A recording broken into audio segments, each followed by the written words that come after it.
Chief election commission के बारे में मैंने बोला कि यह व्यक्ति वोट चोरों की रक्षा कर रहा है, और मैं अभी आपको दिखाना चाहता हूं कि मैं ये शब्द क्यों बोल रहा हूं और किस बेसिस पे बोल रहा हूं।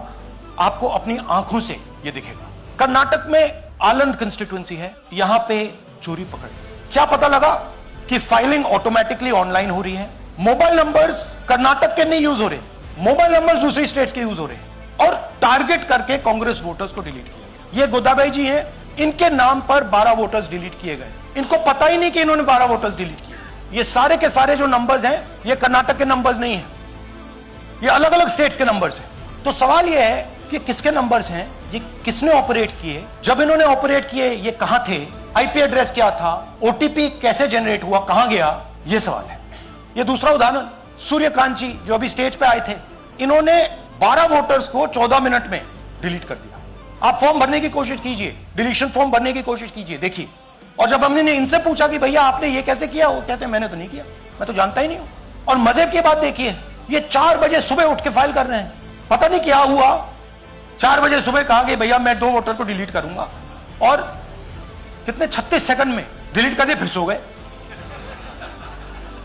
हमारी माइंड में पहले सवाल था कि क्या इलेक्शन कमीशन भी सो रहा है, मगर नहीं, सोया कोई नहीं है, जगे हुए हैं।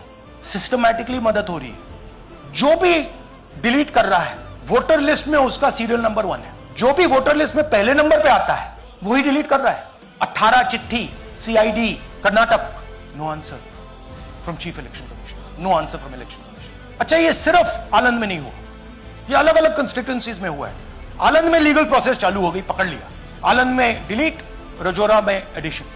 पिछले प्रेजेंटेशन में मैंने आपको नाम दिखाए थे, ये देखिए वही नाम यहां है। वही सिस्टम महाराष्ट्र में चल रहा है, जेडब्ल्यू जेडब्ल्यू जेडब्ल्यू, पता वैसा है, जेडब्ल्यू जेडब्ल्यू, नाम यू ऐसे किसी ने टाइप करके लगा दिया। ये उत्तर प्रदेश में, हरियाणा में, बिहार में, कर्नाटक में, महाराष्ट्र में वही कर रहा है। तो हमारी डिमांड है, ज्ञानेश कुमार जी आप अपना काम कीजिए, आपने ओथ लिया है, आप कर्नाटक की सीआईडी को यह सबूत 1 सप्ताह के अंदर दे दीजिए, नहीं तो पूरा हिंदुस्तान के सारे युवा इस बात को एक्सेप्ट करेंगे कि आप हिंदुस्तान के कॉन्स्टिट्यूशन, हिंदुस्तान के संविधान की हत्या में शामिल हो, हिंदुस्तान की संविधान की रक्षा नहीं कर रहे हो, और वोट चोरों की आप मदद कर रहे हो।